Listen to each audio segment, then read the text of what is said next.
Hi, I'm Travis Monson with Once Upon a Board Game. Today I want to teach you how to play Wingspan. Now, you can see this says nesting box. This is not the base game box, but rather the box that contains all of the expansion content for it. There's been a lot. I'm not going to cover all that. I'm just going to be talking about the base game. But given the fact that there's a huge box with so much expansion content, that lets you know that it's been successful. And this is a wildly successful game. This is one of the most successful and most popular games that really ever has come out, especially in recent years. It came out, I think, in 2019, and it just kind of took the gaming world by storm. And it's you see it everywhere. You see it in Target, you see it in Barnes & Noble, you see it all over the place. It's widely available because it's so popular and it's such a great game. The rules say it's 1 to 5 players from 40 to 70 minutes, so based on player count, but roughly an hour is kind of what it says the playtime is. I'd say that's pretty accurate, especially once you know the game. You can go through, pretty easily. But this is a game we've had just a blast with. It's got beautiful artwork. It's educational too. You learn a bit about the birds as you're playing, but it's really fun. It has such simple mechanics, but the depth of strategy and decision making and planning and thinking ahead, it really gives you something to do. It's been a blast. Let me show you how it plays. Okay, as I said, I'm going to be teaching how to play the game Wingspan. Now, you see this says nesting box. This is actually a big box that contains the base game and all the expansion content. I'm not going to be teaching all the expansion stuff, just the base game. So let me set that aside. So here's what comes in the base game. Okay, before I set up the game and teach you how to play, I want to talk about 2 sets of components that I'm not going to cover in this run through. One of them is the Automa variant, and this is a solitaire mode for how to play the game. So it comes with a whole separate rule book and a deck of cards that you use if you want to play solitaire. You use this in conjunction with the rest of the game. So if you're inclined and interested, this is a great option for you. Also, there's something that's called the Swift Start Pack. Now, in some of the original printings of the game, this wasn't included. This was something you got kind of an aftermarket purchase from the publisher. But I do believe that, current printings of the game, this is included in the box. But what it is it's basically kind of a way to kind of jumpstart, like a swift start, like the name implies. It's a way to jumpstart the learning process and get the game going for newcomers, or maybe if you haven't played for a while, a good refresher. It even comes with basically a set of pre-selected cards, because there's boards for up to 4 players, and it tells you, hey, for player 1, give them these cards and these food tokens to start the game. On turn 1, do this, turn 2, and so on, all the way up to the first 5 turns of the game. So it's a way to kind of get things going, because as you'll see in just a few moments here when I talk about some of the thought process and planning that goes into selecting the cards and food tokens that you start the game with, this could be a good help, if you're just learning the game. So again, I'm not going to cover these today, but there's a great solitaire mode and a great, kind of a swift start for beginners if you're so inclined. Okay, here's how you set up. Okay, so let's talk about the different components. First of all, you're going to take the bird feeder and all the dice, just give them a little shake, and then drop them through the back of the bird feeder dice tower for your starting little dice roll, and that's going to stay like that. You're going to take the huge deck of bird cards, you're going to shuffle it all together, you're going to lay 3 out on the display, and then also deal 5 cards to each player. So you see I've got my 5, Allie's got her 5. So this is set up obviously as a 2-player game. It does go up to 5 players. You're also going to take the scoring objective cards, these goal cards. You're going to shuffle that deck, deal 2 of those cards to each player. Okay, just set the others aside. You don't need them yet. Determine randomly a start player. Give them the start player token. So we'll say that I'll be the start player. Everybody's going to take their 5. Again, there'd be wooden cubes instead of these little cute birdhouses. Give everybody their 8 wooden cubes, and give each person a starting set of 1 of each of the 5 food tokens as well. Okay. Obviously, just set the eggs and the other food tokens off to the side in a common display. Then you're also going to take this goal scoring board, like this end of round scoring board, and you're going to first of all determine, do you want to play with the green side or the blue side? Now, the green side, it does say in the rules, is the standard version, but this is a little bit more competitive, maybe a little bit more cutthroat, if you want to say it that way. This is the side where you're going to set objectives, of course. There's these goal-scoring tiles. They are all double-sided, so you're going to randomly just choose 4 of them, and you're going to put 1 in each slot for an objective that you're going to score at the end of each round. On the green side, it's basically a competition. Whatever the objective is, you see who at the table did the best. Whoever met that objective the best, whoever had the most of that objective, they're going to score first place, and they're going to score more points. Then, of course, second place, and then third place, and then anybody else that didn't score is going to get nothing. All right, so there's a little bit more competition for this, whereas the blue side, it does say this is the more beginner mode, so to speak. This is one where everybody can score points. It just says, how well did you do? So you can score, everybody can score each objective up to 5 times, or, for a max of 5 points. So you decide you want to have the kind of the beginner, more simple blue version, or the more competitive, kind of standard green version. Okay, so I've just got it set up with the standard version, and then you just kind of set up, like I said, you just randomly draw those objective tiles, put one on each slot, for what you're going to be trying to score for each round. Set that aside, and then you're good to go with that. And with that, you're set up. Okay. Before you can start playing, there's a couple additional decisions, and I'll talk about that here now. The decision you still have to make is, what am I going to start the game with? What cards am I going to keep? And what do I mean by that? Well, as part of setup, you get 5 food tokens, 5 bird cards, and 2 bonus cards. Everybody's going to have to choose one of the 2 bonus cards to keep. The other one they just discard. Okay. Of their 5 bird cards, they can choose to keep as many as they want, with the caveat that, and this again only applies during setup, for every bird card that you keep, you have to pay 1 food token. So if I keep all 5 of my starting bird cards, I have to pay and get rid of all 5 of my food tokens. If I only want to keep 1 bird card, I'd only have to pay 1 food token. So in other words, when you're done with this setup, when you're done choosing your starting cards, when you add up the cards and the food tokens that remain, it's going to add up to 5. So whether it's the 5 cards you kept with no food tokens left, or the 1 card you kept with 4 food tokens left, either way, however you cut it, it's going to add up to 5. So to kind of more clearly illustrate what I'm talking about and how you would come to the decision of what cards you even want to keep, let's look at the cards and the information that they contain. So first of all, you'll see at the top left of each card is a little picture of 1 or more habitats. I didn't really talk about it yet, but on the board you could have seen there's forest and grassland and wetland habitats that birds can get played into.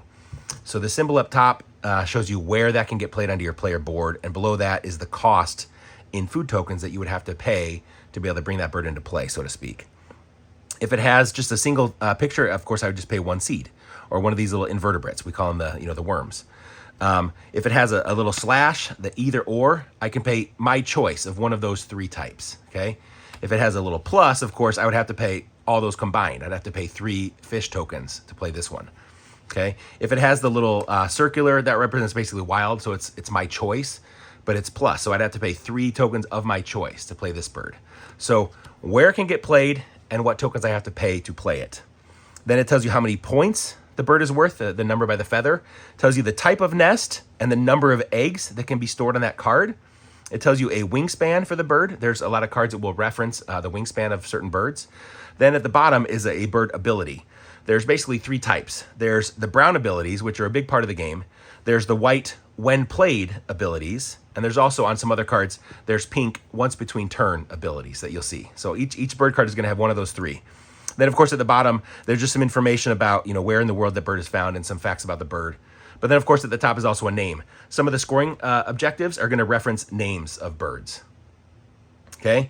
So what am I going to think about? Like, what cards do I want to keep? This is where that swift start guide, sometimes it'll help you because it already gives you, hey, start with these cards and these food tokens. But the standard way to play is you have basically 5 cards and 5 tokens, and you choose what to keep. So one thing to think about is, what are my objectives? Well, I can choose between these objectives of birds that eat fish or birds that are worth less than 4 points. Okay. Again, like I said up front, at the bottom of the card, it's going to tell you what percentage, what are my chances of even meeting that objective? And it tells you if I play a certain number of cards that meet that objective, I'll score that many points or that many points, right? So birds that eat fish specifically, and this says specifically it has to have a fish symbol.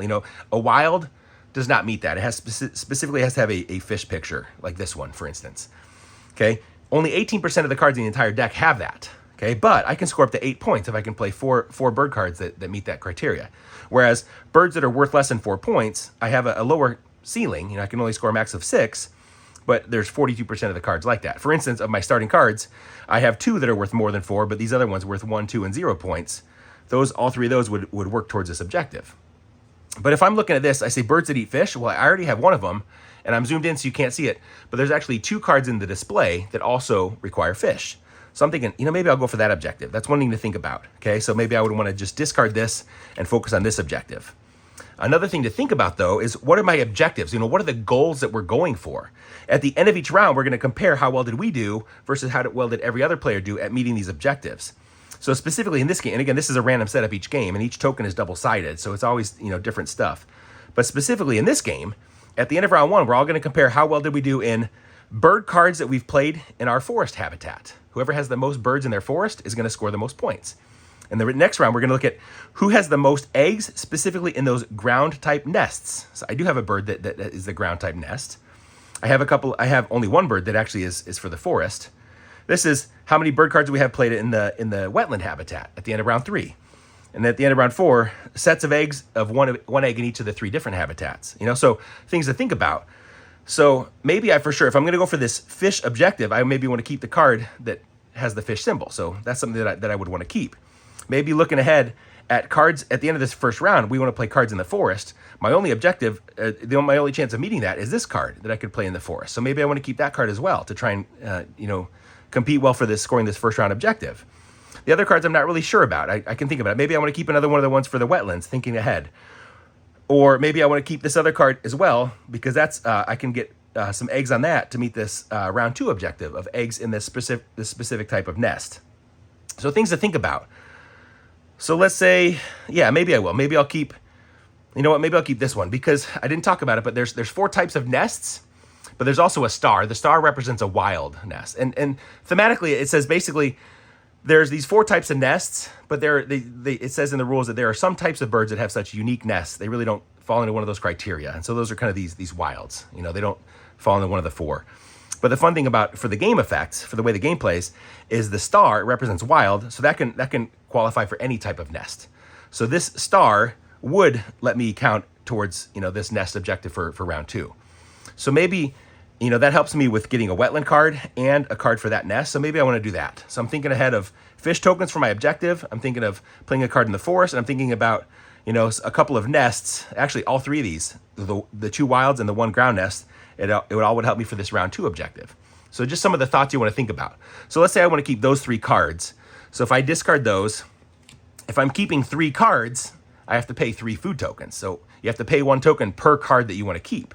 So of course, this is going to take 3 fish. So I want to keep at least 1 fish. This one is going to take a worm. So I'll keep the worm. And this one, I could pay a worm or a seed or a berry. So I guess the worm can pay for either card, right? So maybe these are the 3 tokens that I'll get rid of. So I'll put those back in the supply. So with all that said, with thinking about my objective, with what's in the display, with what's in my hand, with the round objectives that we're going for, I'm thinking my best way to meet this is to get this card and maybe draw one of the ones in the display to get these fish token birds.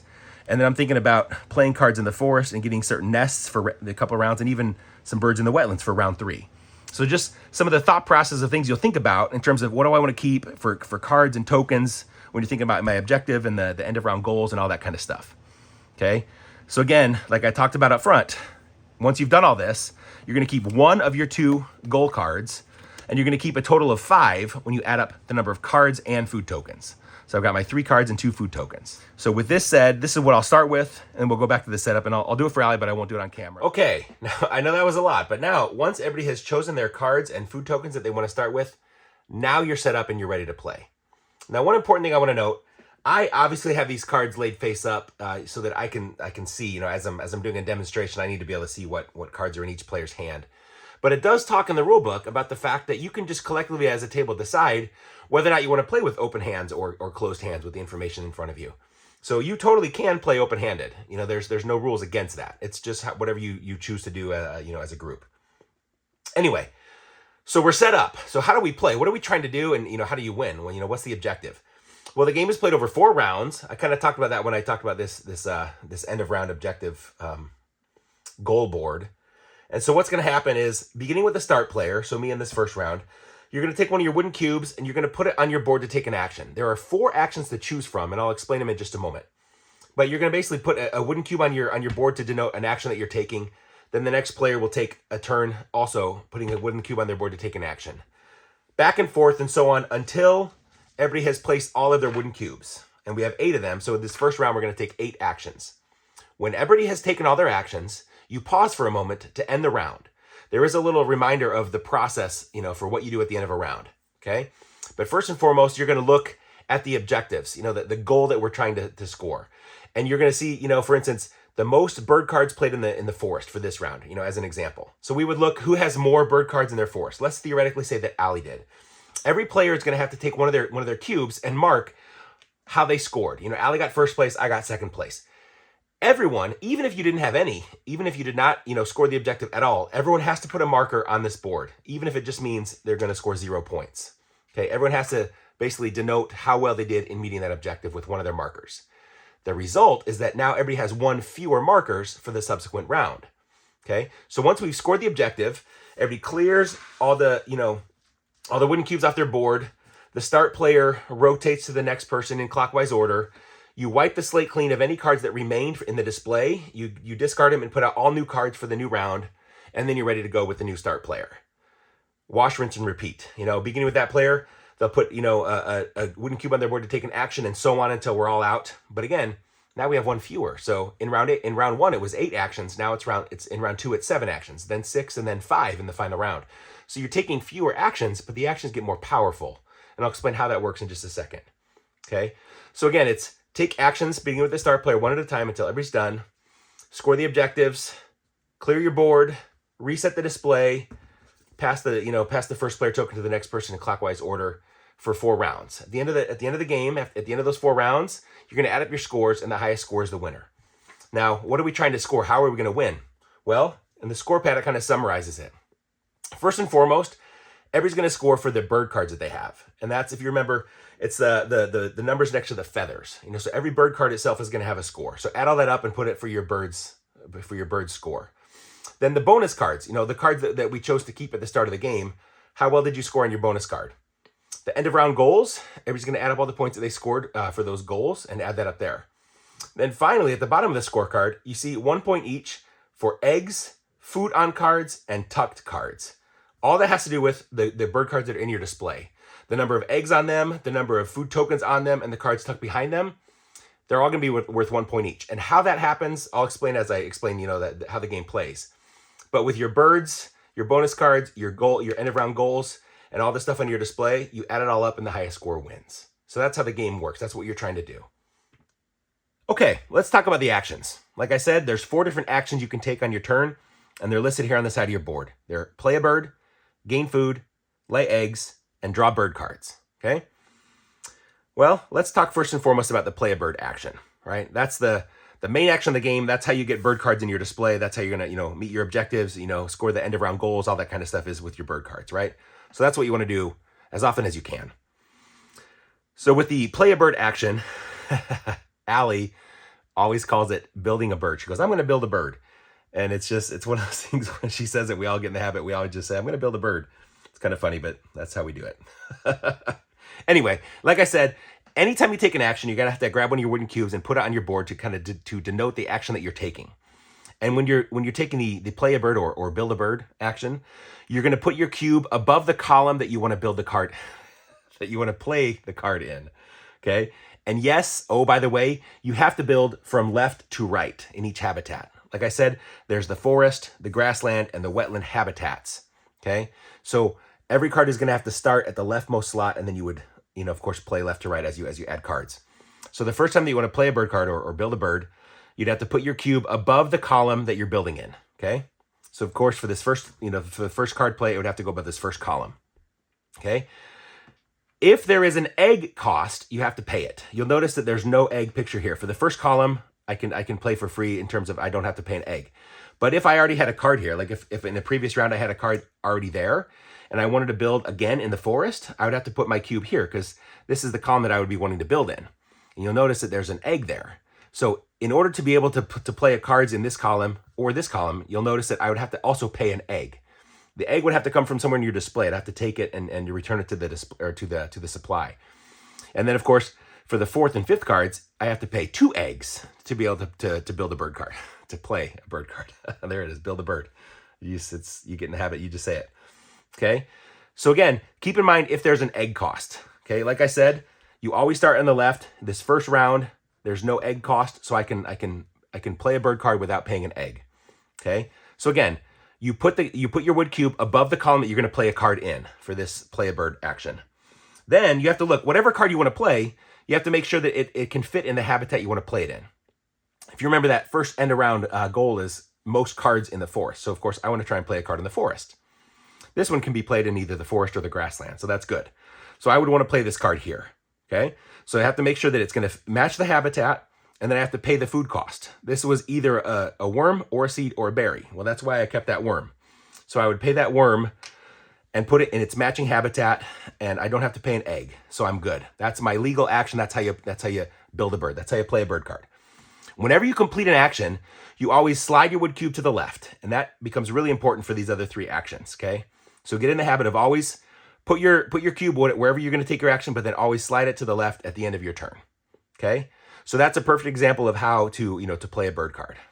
Again, later on in the game, if I wanted to play again, I would have to have like an egg card here. I'd have to already have another card in my supply that could fit in the forest. Like if I had that in my display, if I was set like that, on my next turn, I could say, hey, I'm going to play a bird again. So I would put a wood cube. And now, since I want to build the next wood card, the next forest card rather, I'd have to put it in this column. And yes, there is an egg cost. So I'd have to pay that egg that I previously earned. I'd have to pay the egg. Then this card, it can fit in the forest. So I can put it there. And I have to pay one of those 3 food tokens of my choice. So I would, once again, I'd have to pay, a worm token, for instance. Okay, then I could put it there. Then I'd move my cube over. And so on, okay? That's how you build a bird. That's how you play a bird card. Pay the egg cost, make sure that the terrain, the habitat matches, and then pay the cost of the food tokens, and then slide your cube to the left. That's pretty simple, right? So to be able to do that, remember, you have to have some eggs as you get later, further and further across your board. For this first column, there's no egg cost, but for all the other columns, there is, okay? So that's the play a bird, or Allie says the build a bird action. Okay, 2 quick things that are really important that I didn't mention with playing a bird. First and foremost, you'll notice there's a little reminder on your player board. You can always choose to pay any 2 food tokens to basically stand in for the token that you need. So maybe I really needed to pay, a worm token, but I didn't have one. But maybe I had a couple other tokens. You can always pay any 2 tokens to count as the one that you want. Okay, it doesn't have to be a pair. It can be any 2 tokens. You can cash them in to spend it as if it was the token that you needed. Okay, so that is an important reminder, something to remember, when you're paying for bird cards. You can spend 2 tokens of your choice to stand in as one that you need, okay? And then one other important thing, some of the bird cards have a when played action, okay? That happens the moment you take a play a bird card action and you play that card. So, of course, I'm going to have to match the terrain. This would have to go down here, but just theoretically, when I play a card, I pay the egg cost, pay the food cost, match the terrain, all that kind of stuff.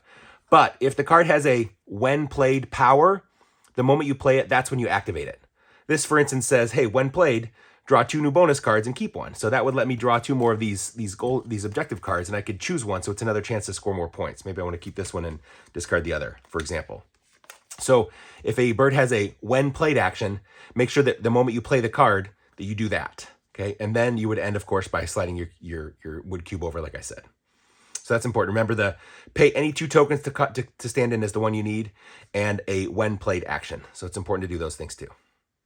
Okay, before I go on to these next actions, I want to point out, it's implied. I didn't actually specifically mention it, but the most you can ever play in any one habitat is 5 bird cards. There's 5 slots. So if you've already taken the play a bird card action, and you've already played all 5 cards in that terrain, that habitat, you can no longer play another bird card. You'd have to play somewhere else. Okay, I didn't specifically say that when I was explaining that action, but that is a restriction. You're limited to 5 per habitat. Okay, so let's talk about the next action, the gain food. Okay, really the next 3 actions all function somewhat similarly, but let's start with this one. Okay, with the gain a food action, this is the primary way of getting these the food tokens that you're going to need to pay for bird cards, right? So, as always, you take a wooden cube and you're going to put it on the board for the action you want to take. Whatever action you're taking, you're going to put it in the leftmost empty slot of that row, okay? So if I want the gain food action, the first empty slot, since I already built a bird, since I have a bird card played here, my first empty slot is this one. So I would put a wooden cube in this slot. And as you can see, this tells me there's a picture of 1 die. This means I can choose one of the dice in the bird feeder tray. I would take it and I can just gain that food token. So I can say, hey, I'm going to get a berry. So I would take a berry token from the supply, for example. Okay. If like on that example, if I had already built 2 cards when I take this action, the first empty slot is here. This tells me, hey, I can choose 2 dice. So I'd get to choose 2 of the dice and then take the corresponding food tokens, right? So that's how that's going to work. You'll notice And you're going to see this across in every different area for each of the different actions. This is why I say they all kind of function somewhat similarly. In the second and fourth, and even that last slot, if I've played all 5 cards, the leftmost empty slot, it sometimes will show I can optionally pay an additional cost to take more. So in the gain food action, I can discard a card from my hand. And all of these optional actions on the board, you can do them at most once when you're taking the action. So if I'm taking this action here, I would get 1 die from the bird feeder tray and take that food token. Additionally, at this moment, I can optionally discard at most 1 card from my hand. I could discard one of my other bird cards, just discard it to then choose 1 additional die. So I could possibly take 2 food tokens, 2 dice to get food tokens. So you'll see that every other spot on your board, you have the option of having an additional cost to boost up your action, make it a little more powerful. But if you do want to boost it, you can only boost it once. I can't just keep discarding cards to get more dice. It's only 1 card for 1 extra die. Okay, that's how that works at each of those slots. But like I said, the leftmost free and empty spot, put it there, take the 1 or 2 or 3 dice, that correspond. And then, of course, whatever dice you choose, you remove them from the display. And really important thing about the bird feeder display, okay? When you are choosing, so this never just automatically refills. It only refills in certain instances. Either when it's completely empty, then it gets refilled. Or if when it's somebody's turn to take tokens, to take dice from the tray, if there is nothing but 1 die face, one, similar, the same die face showing, then you can optionally, if you don't want that food token, you can re-roll all the dice. So what do I mean by that? Well, for example, if on a couple of previous turns, somebody had already taken these dice out, and these are the only dice that remain. So on my turn, if I come here and I get to choose 1 die and I look and all that's showing, it's the same die face. I really only have 1 option. Of course, if I want a seed, of course I can take that and get my seed token, right? There's nothing restricting me or preventing me from doing that. But if there's only 1 option, then you can optionally choose to pick up all the dice and re-roll them, okay?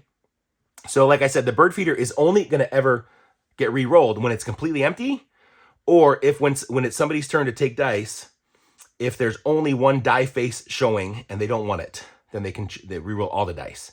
And you will notice on the dice, there is 1 die face that has choose either a seed or a worm. That does also count, even though there's 2 options, that is 1 die face. So even if that's the symbol showing, you can still choose to re-roll all the dice if that's the case, if that's what your option is. Okay? So that's important to denote. It never just automatically re-rolls. It only re-rolls when it's empty or when it's somebody's turn to choose and there's only 1 die face and they choose to re-roll it. Okay? Otherwise, the dice just kind of set aside until one of those instances occurs. Okay? So again, leftmost empty spot, take the 1 or 2 or 3 dice, possibly getting more if you pay a card, right? Remove them from the display and, take your food token.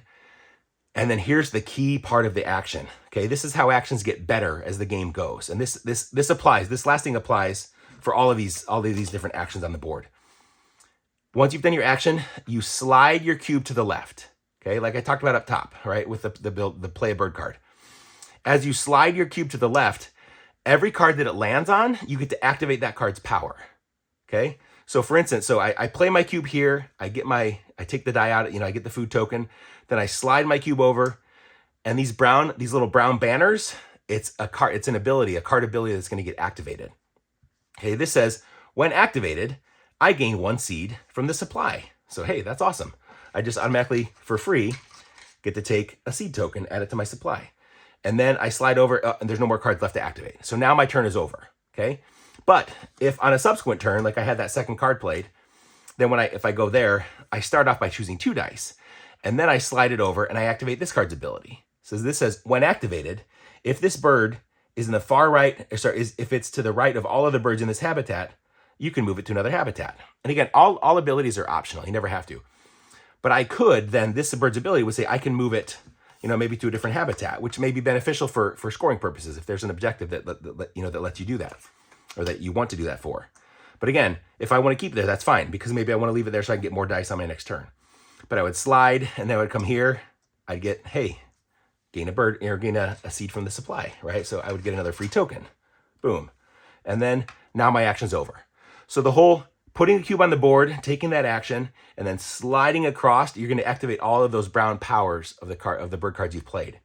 That's how, like I talked up front, from round to round, you get one fewer action each round, but your actions get more powerful because you're going to have all these bird abilities that you're going to get to activate. Okay. So again, that's the, I'll just put that back on the display where it was. That's the gain food action. Okay. Always put your cube in the leftmost empty spot. Take what it says, possibly pay to get more. And again, if there's only, as you take the dice out, take whatever, token matches the symbol on the die face that you removed. And if you choose, if there's only one die face remaining and you don't want it, you can re-roll before choosing, okay? And then, of course, slide your thing across, and then when you're done, that's the end of your turn, then it goes to the next player. So that's the gain food action. Real quick, a couple of really important things I forgot to just mention. When I talked about the fact that if there's only one die face, you can re-roll all of them, that does apply also if there's only one die left, okay? Yeah, there's only one die, but hey, there's only one die face showing. So if I don't like that, before I choose, I don't have to choose that. I can pick them all up and re-roll, okay? So no matter how many dice are there, if I roll a Yahtzee and all 5 are the same kind, I don't like it, I can re-roll immediately, okay? Whenever there's just one die face showing and you don't want it, then you can re-roll, okay? Otherwise, it doesn't reset until it's empty, okay? So that's one important thing. So the same die face does apply when it's just one die. Lastly, I talked about sliding and activating all the brown powers. I talked already about the when played cards. They happen the moment you build a bird, the moment you play that card. But there's also pink cards. Those cards are the once between turns, okay? So if that's a card that you have in your display and you I know this is water habitat, but let's say it was up here, okay? When I'm taking the action and I slide across, I don't immediately activate that. I activate all the brown powers, okay?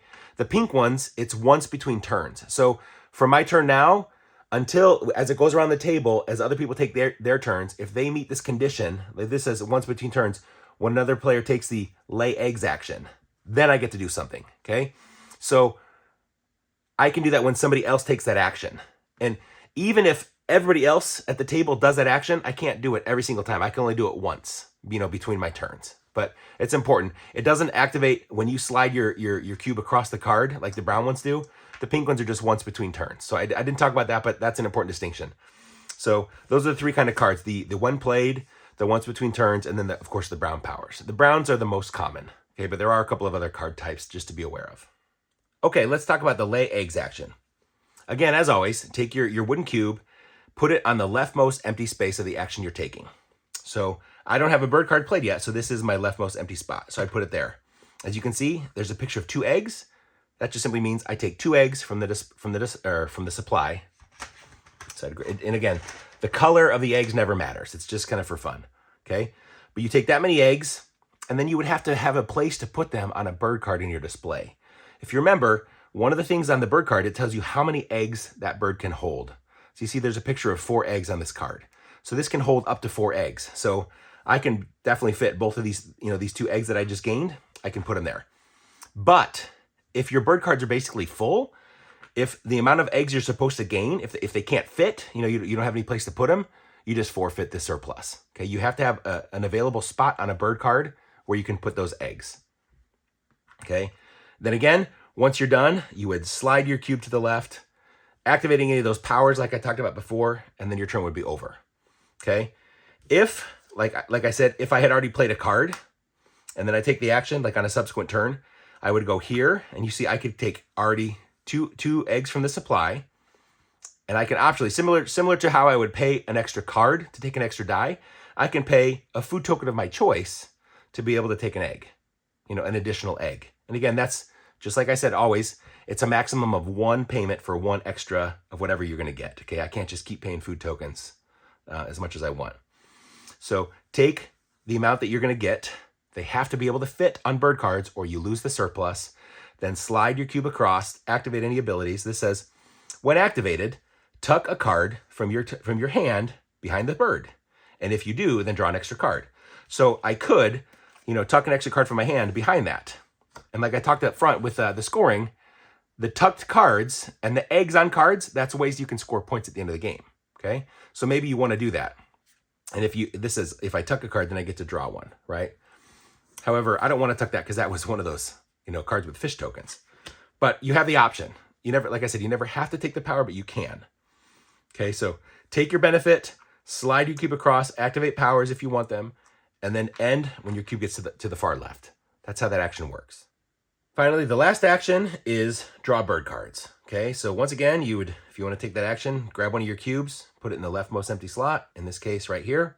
This tells me I can draw one card from the supply, right? Whenever you get to draw cards, you can choose, and I'm kind of zoomed in, you can't see the card display, but there's 3 face-up cards, and then there's a face-down, draw stack. You can choose either one of the face-up cards or, the face-down supply, okay? It does point out, though, in the rules that if you get a chance to draw more than one card, the display does not refill until the end of your turn, okay? So if I'm drawing 2 or 3 or possibly even 4 cards, if I've gotten all the way to the end and I get to draw 3 plus, pay an egg to draw a 4th card, the display would not automatically refill. So I'd have to choose, the face-up cards and possibly, just draw from the face-down stack as well, okay? Once you've drawn your cards, then the display refills before the next person's turn, okay? But once again, put your cube there, take the card, or if I'd already, played a bird card, take the card and possibly pay an egg for getting a second card.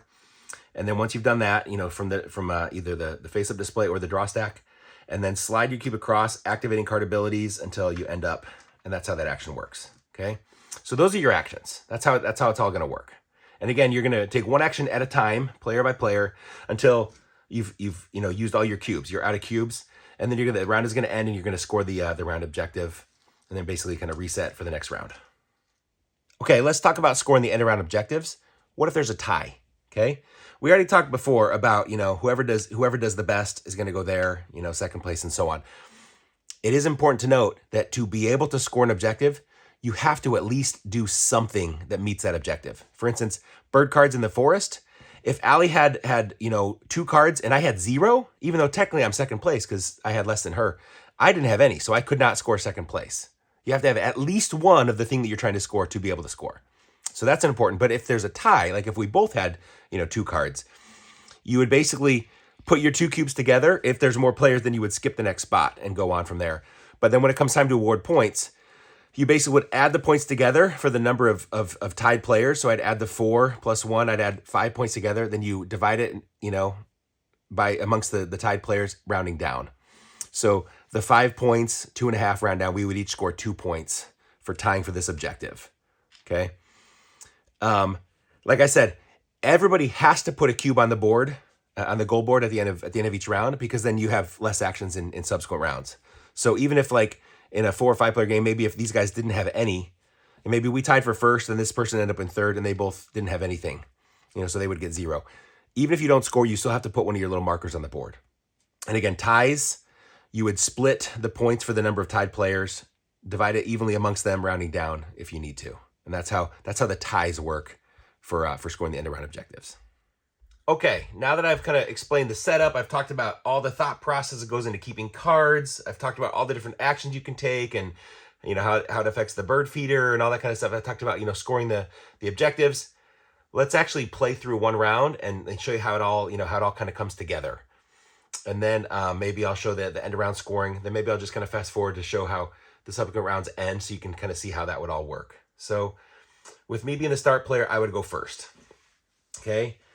And again, kind of like I talked about, I want to start off by building a bird. I'm going to play a bird card. So I would take one of my action cubes, put it here because I have to build in this first column. I have a forest habitat card because I'm thinking about scoring cards in the forest. So I put it there. I'd have to pay one of those tokens. I'm going to pay that worm, kind of like I showed in my example. And then I slide it over. That's it. My turn's over. Okay, simple. Then it comes to Allie. Allie also would like to get some bird cards played.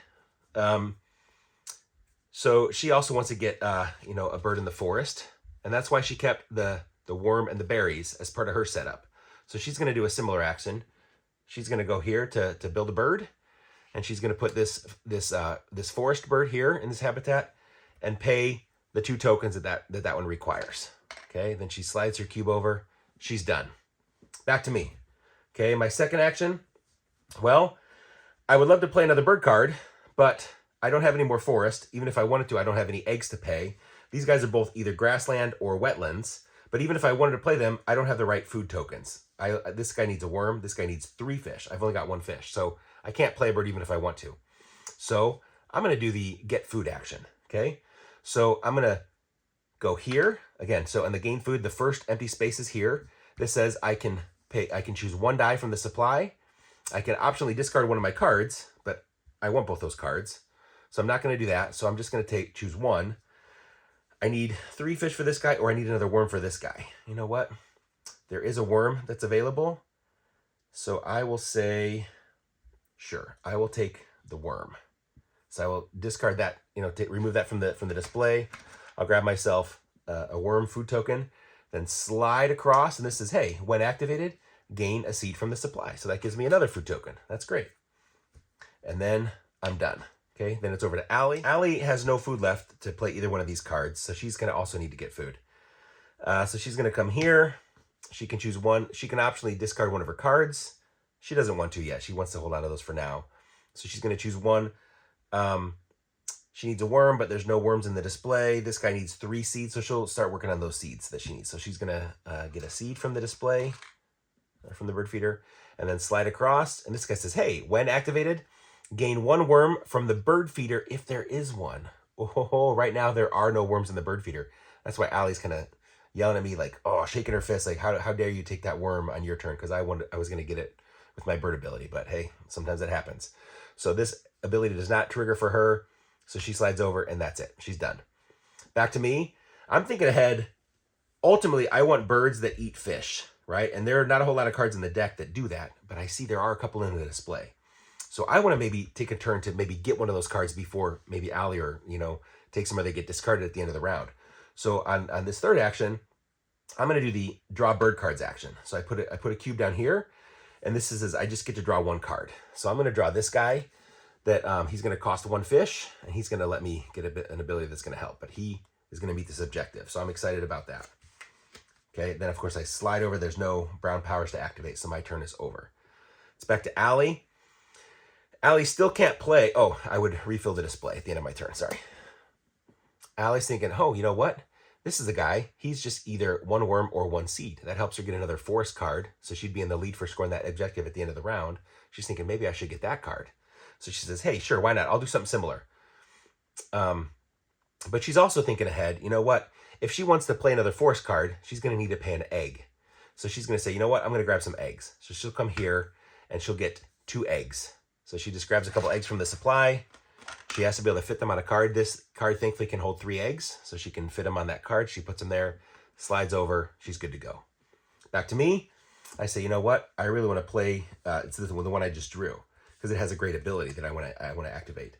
So I'm gonna. Oh, but I can't yet. Oh, yes, I can. I am gonna play. I'm gonna build a bird. I was thinking I need to put it here, but this is a water habitat. If I played it there, I would need to pay an egg, but this is water, so I can put it in this first column.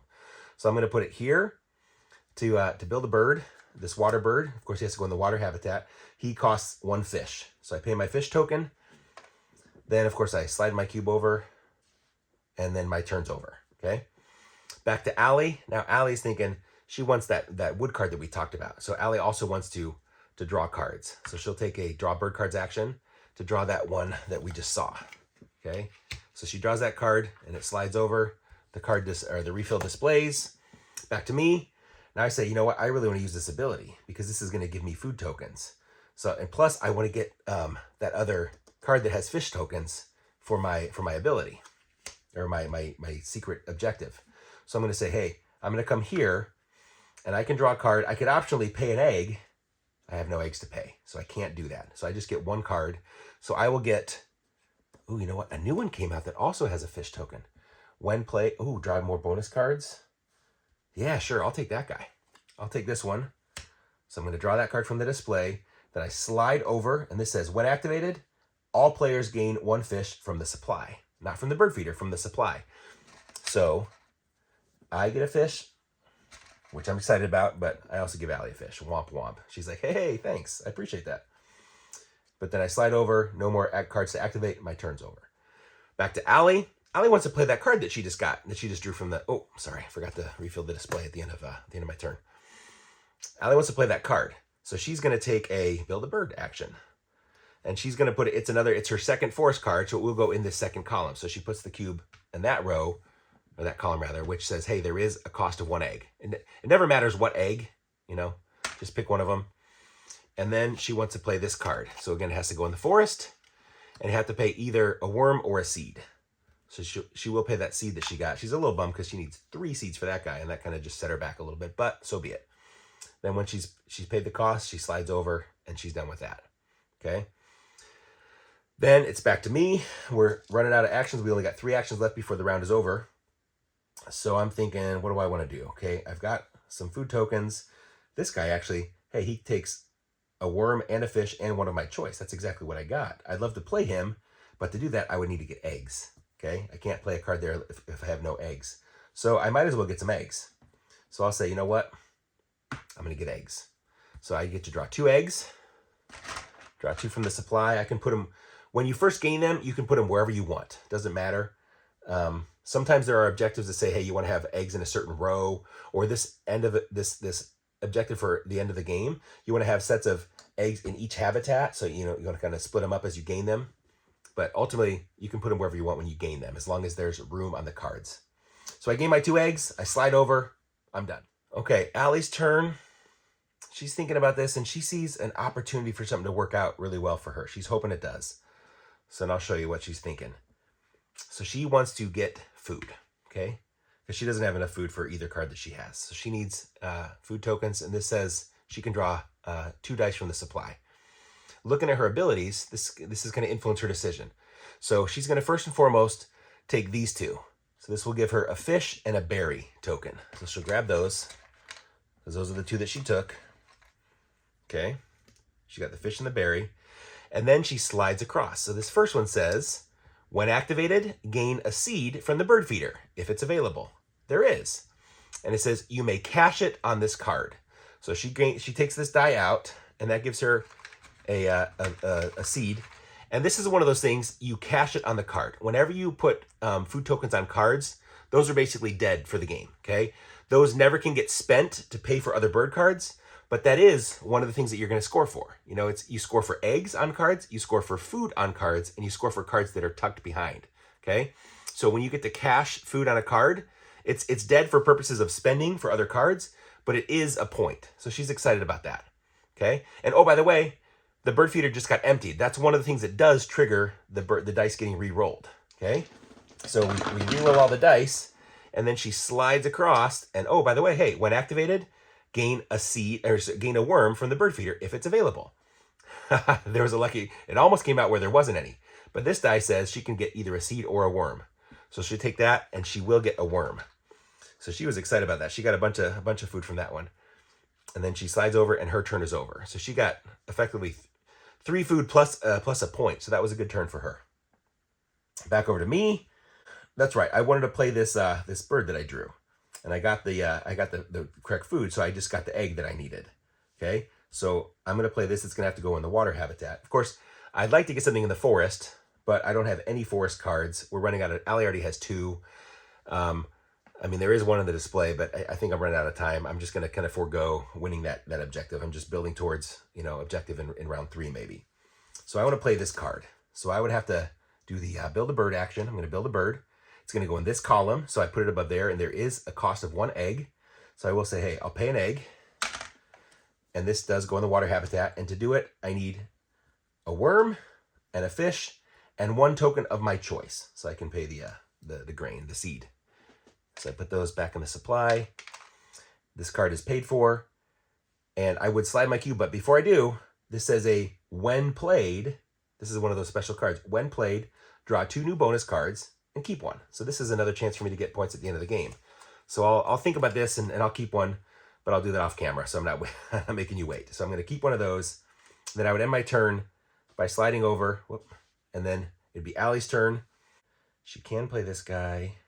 She doesn't have any seeds, so she couldn't do. Even with the 2 for 1, that could count as a seed. That could count as a seed, but she needs 3 seeds, so she doesn't have enough tokens for this one. So Allie's saying she's going to play this guy. So she will build a bird. It's going to go in this first column here in the water. So she puts the cube there. There's no egg cost. So she puts it here and just pays the one worm that she needs. Then she slides it over and she's done. Back to me. This is my last cube. This is my final action for this first round. Okay, for my last action, I'm thinking I already can see I can't win this objective. So I'm not worried about playing another card in my forest. I'm looking ahead at next round. We want eggs in our in those nests.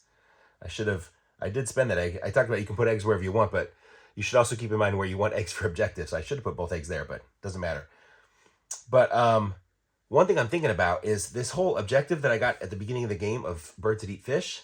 There still is another card in the display that has a fish in the cost, and it says there's only 18% of cards in the deck. So maybe I should strike while the iron's hot and get that before it goes away. So I think for my last turn, I will do one of these. You know what? I'm going to draw 2 cards. So I will get the one that has fish in the cost, and it doesn't immediately refill. So I'm thinking, hey, maybe something that I can play wherever I want. Maybe that's a good, it gives me a lot of flexibility. So maybe that's a good one to draw. So I draw 2 cards, then I slide across. Of course, there's no brown power here. Then I come here. This says, hey, all players gain 1 fish from the supply. So Allie thanks me again. I'm thinking, man, you suck. You have 3 fish tokens. That's what I need for this bird here. But at least I got 1 too. Then it slides over. My turn is done. Then the display refills at the end of my turn, and Allie has her last turn of this first round. And she's thinking, you know what? She's already got she's going to win this first round objective. She already does have an egg if she wants to play another card somewhere. She doesn't need an egg yet. She's got a decent amount of food, but she's only got 1 card left, and she doesn't necessarily want to play in the forest. So maybe she also wants to get a card. Maybe even something that meets her objective. So far, she only has 1 bird that meets her objective. So maybe she says, oh, look, a new one just came out. So she says, you know what? She wants that card. So for her last action, she will do the draw bird cards action. Just 1. She doesn't want to spend her egg. She wants to spend that for cost, so she wants to save it. So she slides across and says, when activated, all players draw 1 card from the deck. So she, as her turn, she'll draw from the deck. So she gets this card, and then I also get to draw a card. Yeah, make a little room here. And then it slides over. We're all out of cubes, so the round is over. So again, first of all, we're going to look at the objective. This first round, it says bird cards in the forest. Allie has 2. I have 1. She wins. So we have to take one of our cubes. She marks that she wins. She's going to score 4 points. I grab one of my cubes. I just score 1 point. Okay? So she's winning in that regard. Then the next thing we do is we grab all of our cubes. We take them off our board and we get ready. So now we have cubes to spend for the next actions for the next round. Then, again, I didn't refill the display at the end of her turn because it's the end of the round. It says any cards that remain, they also get discarded. Okay? Then we refill a new display for the new round. Look at that. Another card with fish in the cost. I'm excited about that. I may be able to max out this objective card if I can get all these. Okay, so we refill the display, and then finally, the first player token passes to the next player in clockwise order. So now Allie will be the start player. We got one last action this round. Allie's thinking she's already got 8 eggs to my 3. Even if I get 3 more, she'll still win. She's excited about that, so she can do a different action of whatever she wants. And I'm thinking, man, I planned very poorly again. I better start doing better for goals for rounds 3 and 4 maybe. So Allie's thinking, what do I want to do? She's looking ahead. She needs more birds in the wetlands. I am winning that so far, but she's got a couple of wetlands birds. Maybe she wants to get one of those played. Or eggs in all 3 habitats. So she doesn't have that either yet. But she's thinking, you know what? Maybe she wants to get some things down here. So she will say, you know what? She can play this bird. This is an 8-point bird. She wants to do that. So she's going to build a bird. She wants to do it here in the wetlands. It will cost 1 egg. So she's going to discard one of those eggs, but she thinks she's still going to be able to win the competition for the end of the round. And this costs 2 worms and a fish, which she's got that cost, so she can pay that. So we'll put those up there. And then there's no when played action, so it slides over, and she's done. She's done for the round. That was her last cube. I've got one last action. Even if I get eggs now, that gets me 3 more. Oh, but then a 4th one there. Oh, that will tie me. Yes. This is great. Allie may regret that decision, but she forgot about my bird ability. So if I go here to get eggs, I can get 3 eggs. So I'll grab 3 eggs from the supply here.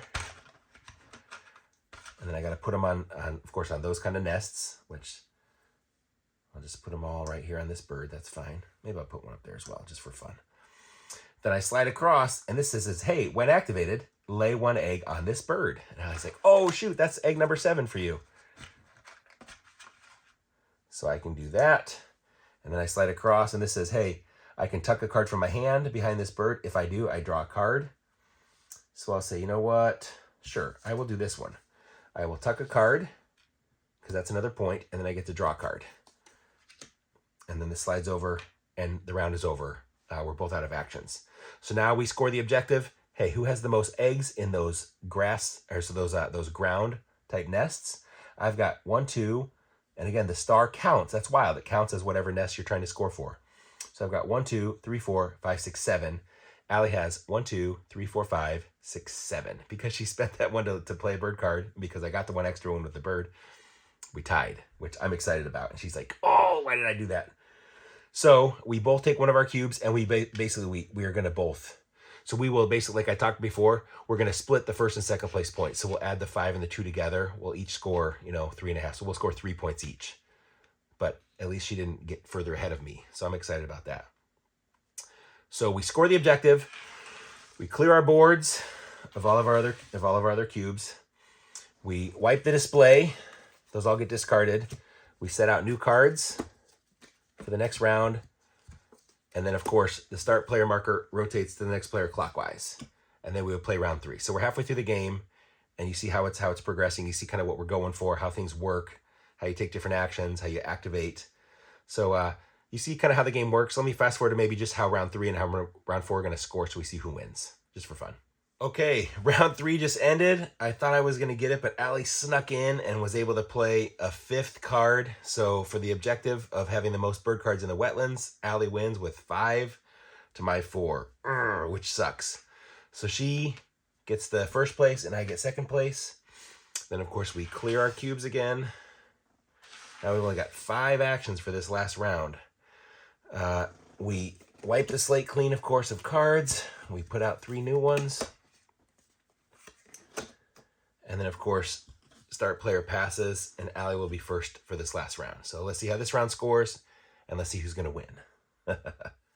Okay, we just finished round 4 and the game, so let's see how this goes. As you can see, Allie went hard and heavy into getting eggs. She had a lot of food tokens, so she was getting 4 eggs at a pop. So you can see her board is just full of eggs. That's a lot of points. So we'll see how it plays out for her.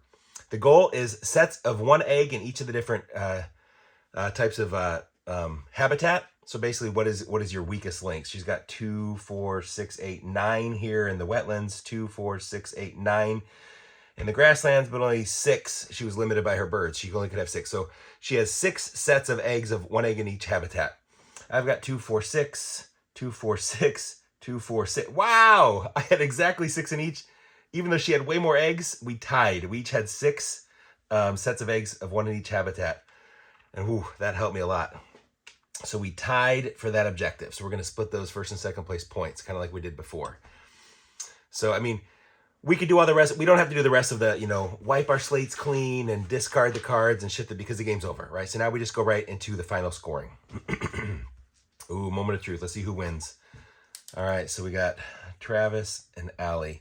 So first of all, the birds. I've got 0 and 8, 41. So 41 for me. Allie's got 5, 31. So I'm winning so far. Bonus cards. I had a whole bunch of bonus cards because I had a bunch of birds that let me draw an extra bonus card. Allie just had the one she started with. Allie had, let's just do hers. Hers is easy.